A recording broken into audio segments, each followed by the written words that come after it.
Hello and welcome to episode number 106 of the Cheesesteaks and Controllers podcast, presented by Fox PHL The Gambler, 102.5 FM, 1480 AM, iHeartRadio, and any streaming service that you use. This is Jason Finelli, the esports and gaming insider for Fox PHL The Gambler, and today we have a great show talking about the Fusion and how they fared in the Midseason Madness. Spoiler, it's very good.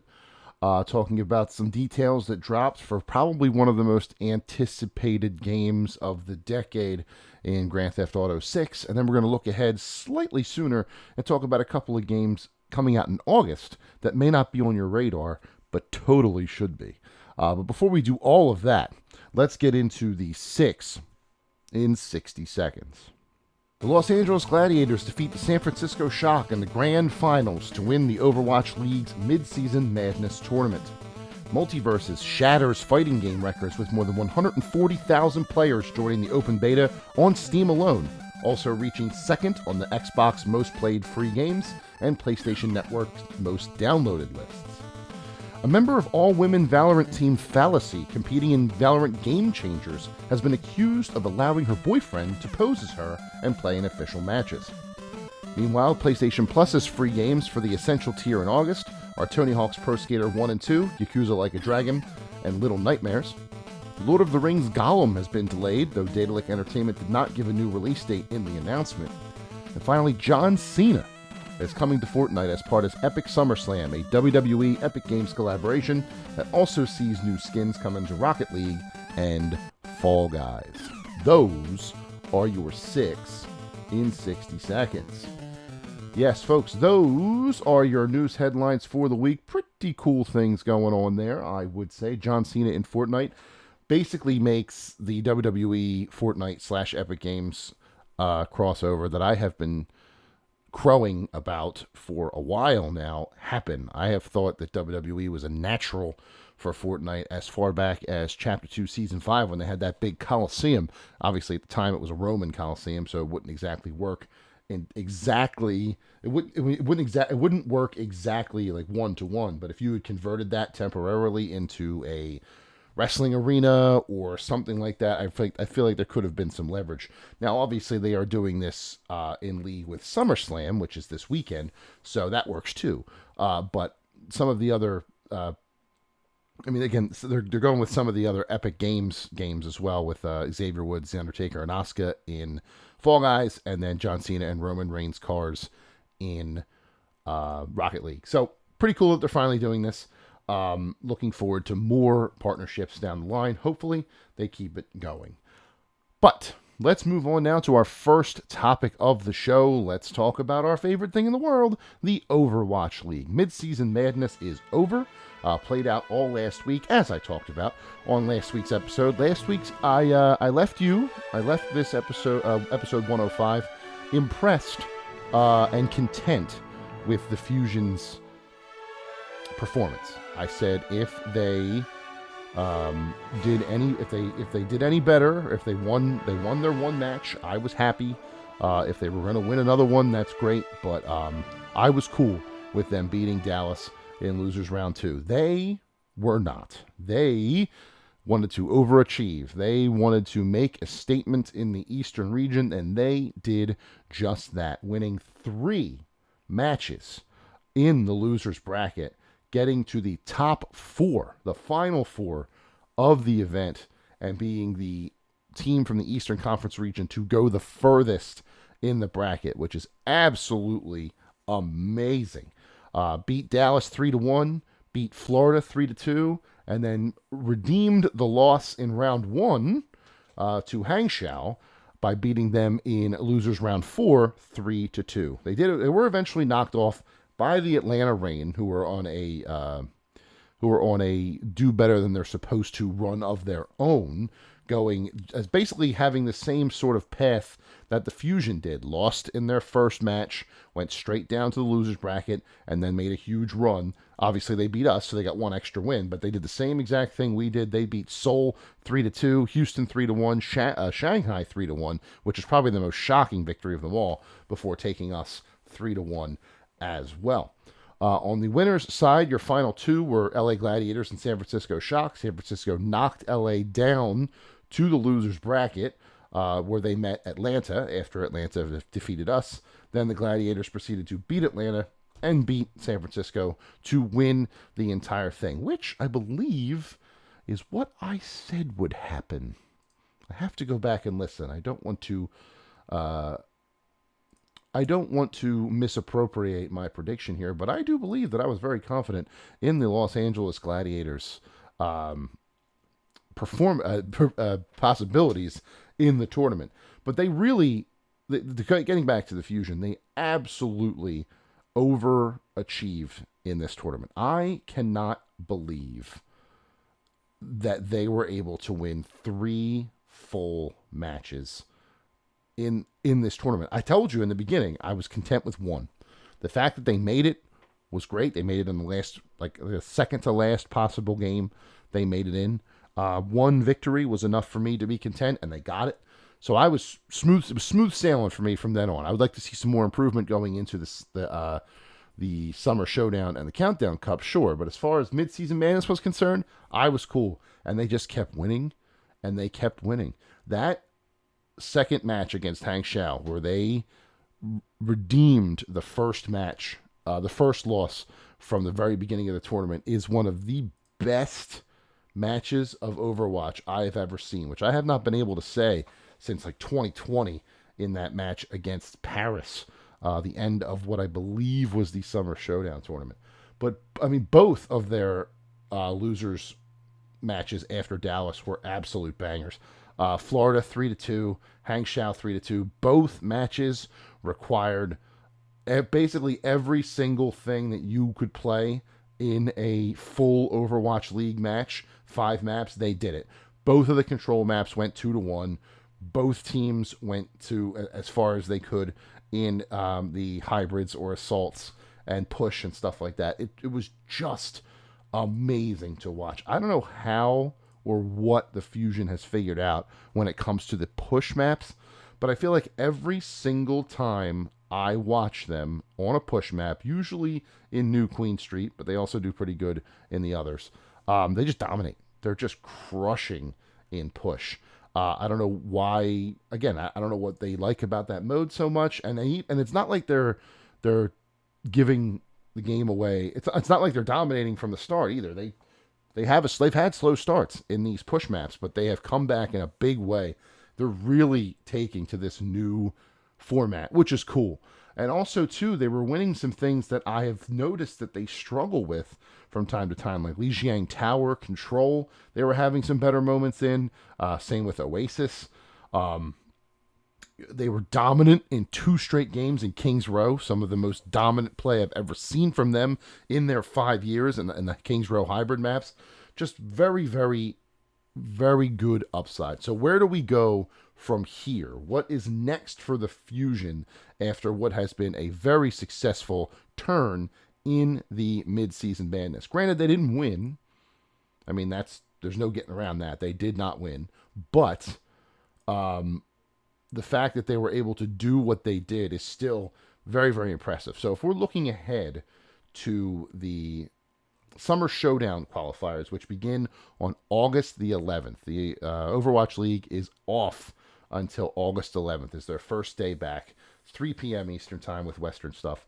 Your Fusion that first weekend do not play at all. Just Western matches on August the 11th. So we're back to that the Western Conference gets an extra week of matches format. So that means your Fusion don't come back until the 18th of August or the 19th of August, whatever that date would be.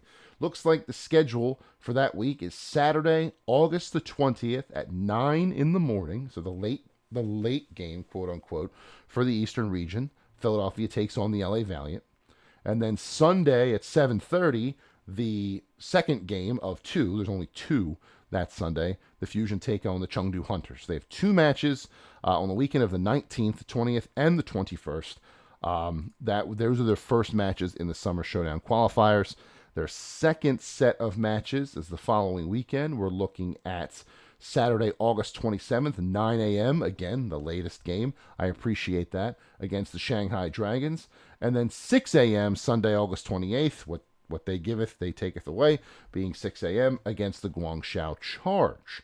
And then in the last week of qualifiers, that means they're left with Seoul and Hangzhou, I believe. Yes. So Seoul is Seoul is first. Saturday, September 3rd, 9 a.m. is their Seoul qualifying match. And then Hangzhou, Sunday, September 4th, the day before Labor Day, 6 a.m. Eastern Time, in their final Summer Showdown qualifier. Then the weekend after that will be the Summer Showdown, and then we'll get into the Countdown Cup, which will bring us to the playoffs. So the path is clear. Keep building on what you've seen so far. Keep MN3 and Zest. Zest, my goodness. Zest is really, really shaping up to be one of the most dominant players in the entire league. Some of the things he was doing, some of the kills he was making, the plays, the clutch plays, especially on one Li Jiang control instance. I believe it was in the Hangzhou match, the second Hangzhou match. Just out of this world, jump out of your seat plays from Zest. Very much looking forward to see how he keeps developing. Will Carpe finally figure it out after a slow start? Belisraya, one of the biggest enlightenments or biggest surprises for me in the season, playing our tank. We didn't sign him until the season had already started, so we didn't know what was going to go on there, and he has been dynamite. So there's plenty of chemistry to build, plenty of things to build off of. I really think that if they keep this momentum going, they've now gone deep twice in mid-season tournaments. They went deep in the first one when it was just the Eastern region, and they went deep in the kickoff clash, and they went deep in the mid-season madness. They can keep this up. The rookies will only get more comfortable. The chemistry and the synergy will only become better. They just have to keep making plays. Don't overextend. Don't make bonehead decisions. And they, I think, can really make a difference in the latter half of the season. Am I talking lift the cup? No, I don't know about that. But they're starting to get scary, I think. They're starting to put teams on notice. And I think the mid-season madness performance was the first layer of that. We'll have to see what happens for the remainder of the season. But right now, boy, oh boy, I am feeling pretty good about what's going on with the Fusion right now. But, not until August 18th are your Fusion back. We have a couple of weeks off here, almost a month actually, considering when the end of the tournament was. But they will be back in full force, and I have no doubt, hopefully, that this momentum will continue. That month-long delay does kind of stink, but hopefully they're scrimming every day. They're getting better and better, and they will come out swinging on August the 20th in that first match back. Good job, Fusion Midseason Madness. Congratulations should be due congratulations as is due to the Los Angeles Gladiators for taking the title in an epic battle, 4-2 win over the San Francisco Shock on the grand final. And I am looking forward to seeing what happens for the rest of the Overwatch League between now and the end of the season. Coming up next on the Cheesesteaks and Controllers podcast, we're going to talk about the details that drop this week on what will probably be one of the most anticipated games of the year whenever it finally drops in Grand Theft Auto 6. Stick around. All right, welcome back to Cheesesteaks and Controllers, episode number 106. Talked about the mid-season madness in segment number 1. Moving right along here to segment number 2, and that is a big Bloomberg News report by fellow game journalist named Jason Schreier. The two of us simply do not compare, so don't try. He is way ahead of me in this game. But he... Bloomberg News, published by him, put out a big report on the future of the Grand Theft Auto series. Grand Theft Auto 6 has been unveiled. I shouldn't say it has been officially unveiled. It hasn't been. But a ton of new details have come out from this report, and I figured I would take some time to talk about them now. Grand Theft Auto, obviously one of the most, if not the most popular gaming franchises in the world, selling hundreds of millions of copies, and that's not exaggeration. Then again, Grand Theft Auto 5 has been released on the last 3 or 4 console generations in some fashion, so it does make sense that it would sell that many copies. But still, that amount of popularity speaks for itself, and the next one looks to be a huge improvement on Grand Theft Auto 5. So what Bloomberg, the basis of the story, the original, focus of the story was to talk about how in 2018, a lot of staff at Rockstar pushed back on management for their culture of what was called crunch, bullying, and frat house antics. One person even called it a boys club, transformed into a real company, because since then they have made marked, not complete, but marked improvements in their culture, including moving the design department, switching schedules around so nobody has to crunch and stuff like that. Crunch is still a very serious thing in this industry, and unfortunately it's one that I don't see going away anytime soon. But the fact that Rockstar are doing something about it in this regard is very, very cool. So that was the basis of the story, but in telling that story, the Bloomberg News report by Jason Schreier also revealed a lot of upcoming details of the next Grand Theft Auto game. Now, it was no secret that Grand Theft Auto 6 was in development. Of course it was. As I said, the previous game sold tens of millions, if not hundreds of millions of copies. I believe it's at 90 million or something like that now. Something crazy. So the fact that they would just leave that to roost forever is silly. Of course, they're going to iterate on it. It's going to end up taking them 11 years, as one of the things in this report mentioned, that it would take over 2 years from now for it to be complete. That's a long time. Looking at 2024 then. But still, it's in development. You can rest assured they're working on it if you had any doubt.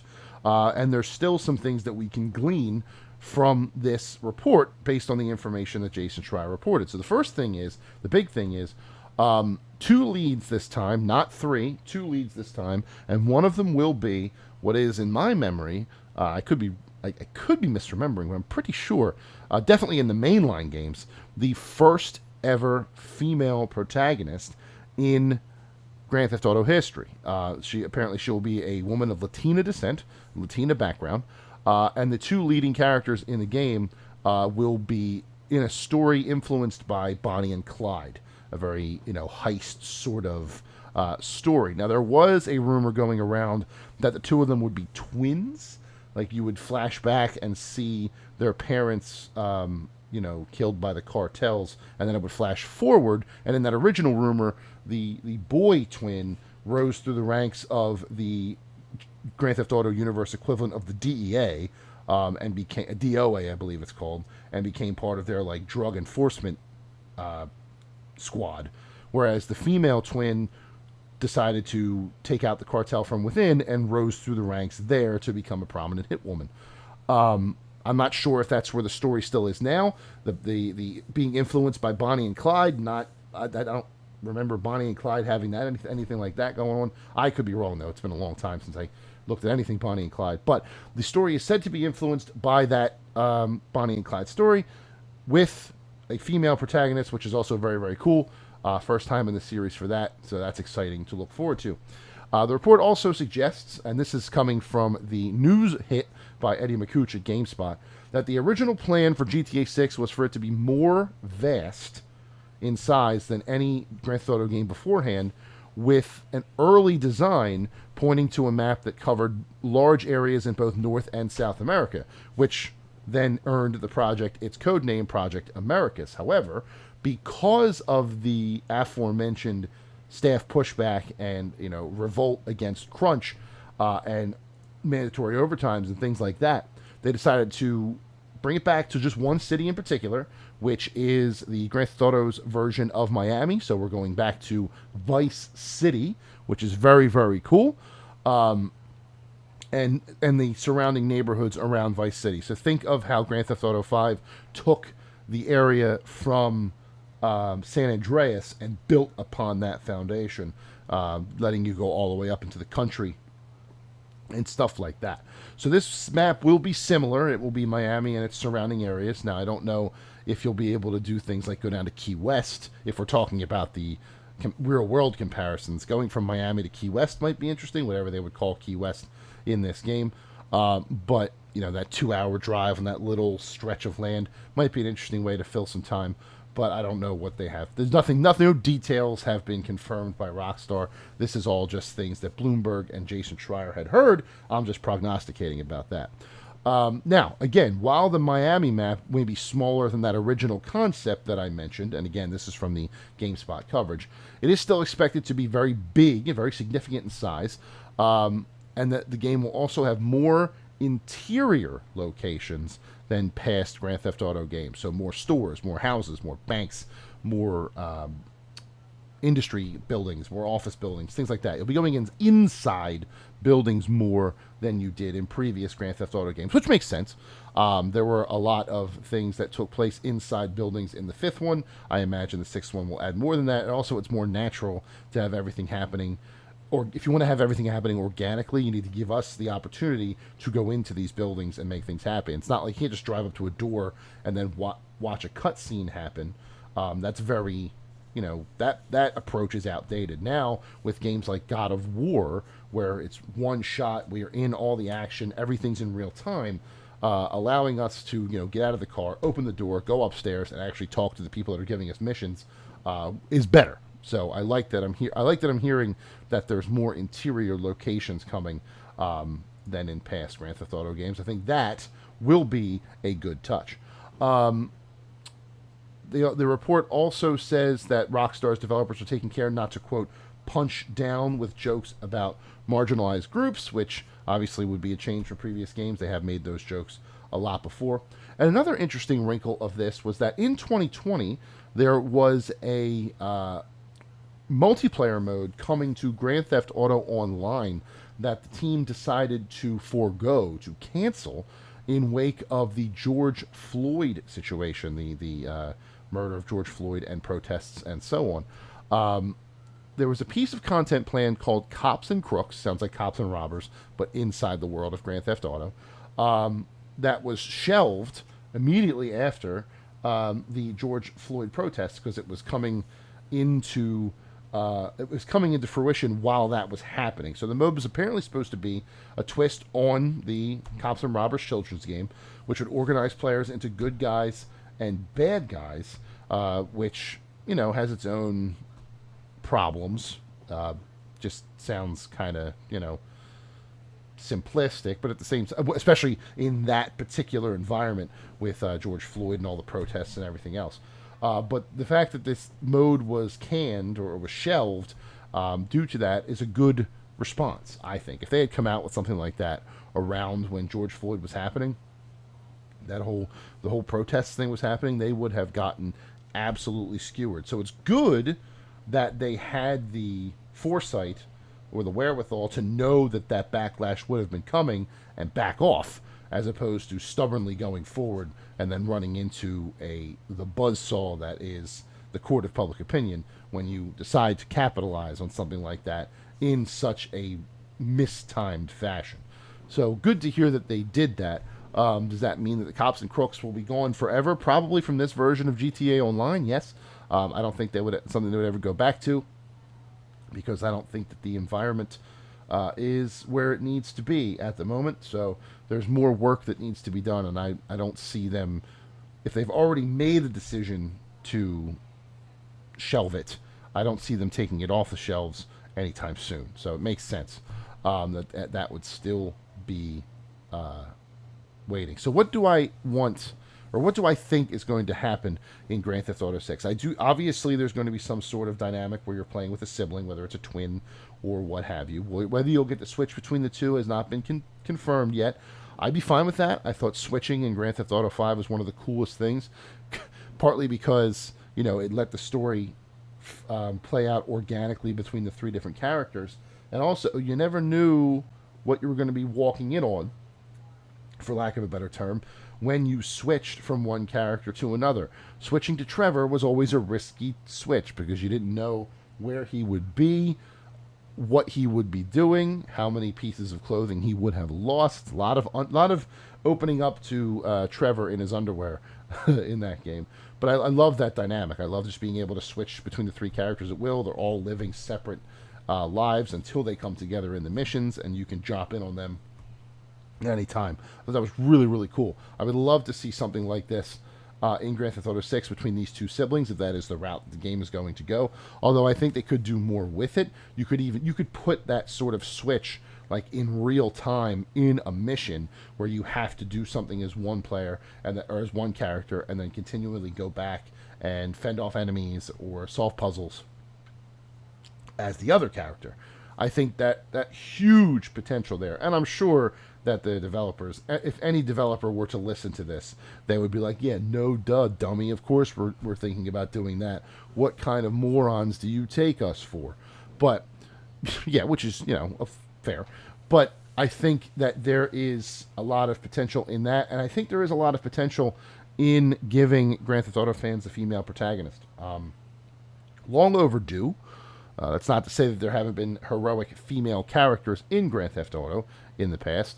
Unfortunately, when you think of female characters in Grand Theft Auto or females in general in Grand Theft Auto, your mind goes to all of the unpleasant. What was that lawyer's name? Jack something. Jack. He's irrelevant now. So it doesn't really matter. But what you could pull up next to a girl, get her in the car. That sort of thing has that negative connotation to it. So giving a female, giving a player a female, giving that female some more agency than just being a background character or even a sidekick for a mission or two, which has happened before, is awesome. Long overdue. I'm glad they made that choice. I'm also curious how deep they will go into the actual culture of the, not the cartel, but like the crime scene in Miami. If you recall, for Grand Theft Auto 5, they brought in gang members and other non-voice actor types for voiceover, for voice work, just because they wanted that authentic feel, authentic sound from their gang or from their institution in their game. They had guys record voice lines and stuff like that. I wonder if they'll do that with Miami as well, bring in some of the more, maybe not more well-known, but the more crime-focused folks, organized crime, whatever that may be, and bring them in too. A very slippery slope. I don't know if they'd be able to get away with it twice. But I always found that design choice, A, interesting, and B, a marvel that it was even possible, because, again, I don't know who would want to try and actively seek out these folks, because especially if they're like dangerous criminals. I don't think any of them were dangerous. They were just, they were involved, so they knew what they were talking about. They knew the lingo. They knew that, all that stuff. So, regardless, Grand Theft Auto 6 is very exciting. I am keeping my eye on that for more details as it arises. I'm sorry that the other Jason got this exclusive this time. No, I'm not. He's great. He's been doing great work ever since he was at Kotaku, and probably before that. I just don't remember where he was. Seeing him at Bloomberg breaking these stories is very, very cool, and I look forward to whatever he has coming next, be it Grand Theft Auto related or otherwise. But it is exciting to hear that this game is on track. The 2024 release date, release window, predicted release window, I should say, is great. That's it's farther than I expected, but considering how loaded 2023 is already looking, I don't know that I'm going to cry about the fact that I can't play Grand Theft Auto 6 in 2023. So definitely something to be excited about. Definitely something to look forward to. That first trailer is going to drop hot, and everyone's going to be really excited for it. I have a feeling, just like the Red Dead trailer did, 2016, 2017. What was that? I don't remember. But when that first Grand Theft Auto 6 trailer hits, man, it's going to be a banger. I can already tell. Coming up after the break, we will talk about the upcoming month of August and a couple of games that may not be on your radar, but probably should be. Stick around. Welcome back to Cheesesteaks and Controllers, presented by Fox PHL The Gambler. Here we are in segment 3 of the show. Talked about Overwatch League Midseason Madness in segment 1, Go Fusion. Talked about Grand Theft Auto 6 in segment number 2 and what that could mean for the future of that franchise. Again, very happy with the inclusion of a female protagonist, should that pan out. But now I want to get into the upcoming month of August. Monday is August 1st. If you're listening to this when the episode goes out. If you're listening to it after Monday, then August 1st already happened. Sorry, guys. But I wanted to bring some games to your attention that you might not know are coming, or at least may not see in the sea of advertising and stuff like that is happening between now and the end of and throughout the month. So I don't have to I'm not going to spend a lot of time on games like Madden 23. You know that's coming out. I don't have to spend a lot of time on that. I'm not going to spend a lot of time on Saints Row because that's probably going to be pushed to the moon, to borrow a wrestling phrase. You're going to see trailers. You're going to see things coming out on that. Even things like, Pac-Man World Repack is probably going to get a lot of hype, even though it's a smaller game, a remake of a previous game. The Ninja Turtles Cowabunga collection, I'm not going to talk about now because I fully expect to talk about it again later on. So that's one that I'll back off of for now. But I just want to highlight 5 games that either may not be on your radar and should be, or they are and you want more information, stuff like that. Just so that you have some variety in the things that you play between now and the end of the year. First one is Giga Bash, which is due August the 5th, so very, very soon, in fact, next week. And it is an action brawler from an isometric perspective, which basically means like you're fighting one enemy. You're basically like a fighting game, so it's one-on-one, and it's from like a third-person camera perspective, not like right up in the characters' faces. And it's basically, if you remember games like King of the Monsters or War of the Monsters, stuff like that. So you're playing as these giant Godzilla-style enemies, also known as kaiju, and you're fighting against one another in these stages that are filled with things that you can break. You can demolish buildings. You can pick up cars, all this stuff, and use them against your opponent as well, which is super cool. So it's got like a Power Stone aspect to it. It's got the previous King of the Monsters, like I was mentioning. It's got apparently Rocket League was also a source of inspiration for the development team, which is interesting, maybe for the giant objects being hurled at players or something like that, not sure. So you'll control these monsters with light and heavy attacks. Each one has a unique special move. They can dodge, air dash, hurl buildings and objects, like I said. They also build energy as you fight, which will transform them into what's called an S-class monster. Gives them a strength buff and a size buff. And then every once in a while, a Giga Ball, which sounds like the Smash Ball from Super Smash Bros., will hit the field, and if you grab it, you get to unleash an ultimate attack, deals huge damage, and things like that. So there are 10 monsters in the game when it comes out. 4 of them will have single campaigns. Gorogong, Pippijoris, Wooly, and Thundertross. Great names. And then, of course, it'll have a party mode called Mayhem, which will allow you to play with your friends in up to 4-player, I believe, fights or mini games and stuff like that. So Giga Bash might be a fun one, might surprise you, might sneak up on you. There have been a couple of trailers since the game was first announced, and I always like to hear about studios from different countries or brand new countries that I'd never heard in game development before. And this particular game, Passion Republic Games, is based in Malaysia. So the Malaysia independent scene getting some exposure here, which is awesome. So Giga Bash, August 5th, next week. Check that one out.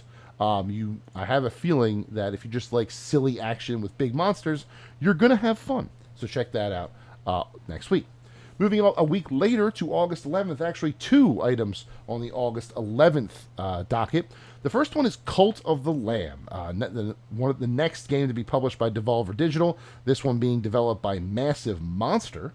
It is a roguelike action adventure game that follows, and if this is about as Devolver quirky weird as it gets, the game follows a possessed lamb who was saved from death by a stranger named the One Who Waits, Cthulhu, and must repay their debt by creating a loyal following in the stranger's name. So you're basically creating a cult for the stranger that saved your life. And you're going to be doing this by, starting in a world procedurally generated. Nothing is ever the same twice. You'll venture out into these regions. You'll grow your following. You'll spread the word. You'll be able to recruit recruit people and indoctrinate them back at your base. Kind of sounds a little I don't know, culty, obviously Scientologist. Don't drink the Kool-Aid sort of things. You'll be able to change your appearance, and also you'll be able to accept from the people that you're recruiting. They have positive and negative traits.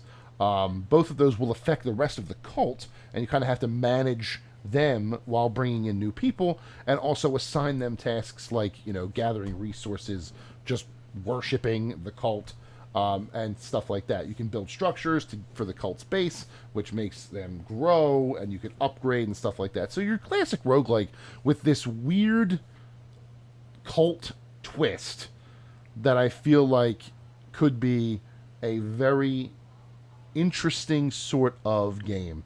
One of the previews for it for NME, NME called it Happy Tree Friends meets Midsommar, which sounds like a mix that makes a lot of sense. So if you have not heard of Cult of the Lamb, check that one out in 2 weeks, coming out for all consoles, all consoles and PC, August 11th. Devolver Digital, man, they really know, a fun, quirky indie game when they see one. Them and Annapurna are kind of at the same level, although Annapurna definitely has a style, and Devolver definitely has a style. The two of them are very good indie publishers, at least at finding good games in the current market. But also on August 11th, and this one is near and dear to my heart because we got to talk to the co-CEOs of the developer Iron Galaxy not too many episodes ago. That is Rumbleverse by Iron Galaxy, coming out August 11th. Free-to-play wrestling brawler battle royale where you and 39 other players are dropped into Grappital City, and you're all fighting against one another to become the last survivor. This one focuses on close-up hand-to-hand melee combat with slams and punches and kicks, elbow drops, and you collect the attacks as your weapons. So like in Fortnite, you get guns and bombs and stuff like that. Here you get clotheslines or body slams or things like that, plus potions that increase health, stamina, and strength. So like you keep gathering not just ones that heal you, but some that permanently increase your amount of health as well. So you could become a huge buff dude very quickly, and then start gathering your moves, like your like I said, slams or elbows or chops, and then melee weapons from the professional wrestling realm, baseball bats, chairs, things like that, also in the game as well. Just a very fun, silly-looking game based on what I've seen so far. The free-to-play market just gets more and more crowded every single day. I came to the realization last night that I had played 3 video games yesterday for a total of about an hour and a half each, and all 3 of them were free-to-play. Fall Guys, Fortnite, and Multiverses. Rumbleverse is going to have to factor in there somewhere. I don't know if I'll ever play a standard story-based game again until November. Who am I kidding? I'm playing God of War. But it's amazing how free-to-play has blossomed in this day and age. But Rumbleverse is set to be the next big one. I trust Iron Galaxy's pedigree. I trust their fighting game pedigree because they made games like Dive Kick and helped with Killer Instinct and stuff like that. Epic Games Publishing means there might be some crossover with other games to give it some more notoriety. I think this would be a cool one. So Rumbleverse, keep that on your radar. And if you want to go back and listen to co-CEOs Chelsea Blasco and Adam Boyes on this show, they featured, I can tell you right now, on episode, I have the list right here. There they are, co-CEOs, 91 from April 8th. So back in April, they joined me. Feel free to check that out after you listen to this episode, not before, please. So next up on my docket, the list of games is August. This is August the 23rd. It is the same day as, August 16th. August 23rd is something else. August 16th this was a game that was featured in the recent PlayStation State of Play, the one that brought a couple other that revealed the date for Stray, and it was a third-party focused state of play from like June. It was first introduced there. Very stylish looking, shell-shaded looking game that focuses on a mixture of roller derby and guns, and that's Roller Drome. Everything, not Roller Dome, Roller Drome. Want to make sure I make that clear. Everything I've seen about this game so far makes it look absolutely wild. The stunts that you can pull off are really cool. The things that you can do, like slow down time, Max Payne style, look really neat. So watched a couple live streams, like Dan Reichert, I believe, was playing a little bit of it. It just looks like a lot of fun. One of those surprise, out of nowhere, stylish sort of games that captures everybody's attention. And that could be Roller Drome come August 16th. So check that one out. Put that on your radar if it's not there already. I have a feeling you'll really enjoy it. Now, before I get to the last game, I'm going to divert for a second because there is an event, a confirmed event for August 23rd. That is Gamescom Opening Night Live with Jeff Keighley. That is August 23rd at 2 p.m. Eastern Time, I think. He is going live from Cologne, Germany, when Gamescom begins in earnest. So that's the reason for the weird time discrepancy. But it'll be just like Summer Game Fest, not quite like the Game Awards. It'll be showing off, what games are going to be featured at Gamescom. He hasn't really gotten into like who's going to be there, but Gamescom has mentioned what companies will be there, and it's a nice list. So keep an eye out for that show, Opening Night Live, Gamescom, August 23rd. Jeff Keighley tweeted about it a couple days ago, so you get information there as to what to expect. I will definitely be covering it. Make sure you check my socials as well, Big Man Finelli, to see what's going on there. And finally, the last game on the list is one that I would bet that most people that listen to this don't have in their games to watch. Comes out August 30th, last day of the month, made by a developer who has been very prevalent in recent years with his last two games. The game is called Immortality. The developer is Sam Barlow, published by Half Mermaid Productions, and it is in the same style of his previous games, Telling Lies, and more importantly, the huge hit in 2015, Her Story. So this is a more horror-based game than those. Those are just watching video, like in Her Story, the one that put him on the map. You're watching a police interrogation interview sort of thing, acted by real people, which is one of the biggest things about this. It's real actors in full motion video in real time stuff, and you're piecing together things and solving the mystery using these real world clips, or real world produced clips, I should say. But this particular one is based on a fictional actress named Marissa Marcel, who has starred in 3 movies that were never released. She has gone missing, and is the mystery, and the player needs to figure out what happened to her. The game will incorporate full motion video for the player to piece together what did happen. You'll begin with one clip from one of the 3 films, and then you can pause the film at your leisure and pick out items or persons of interest.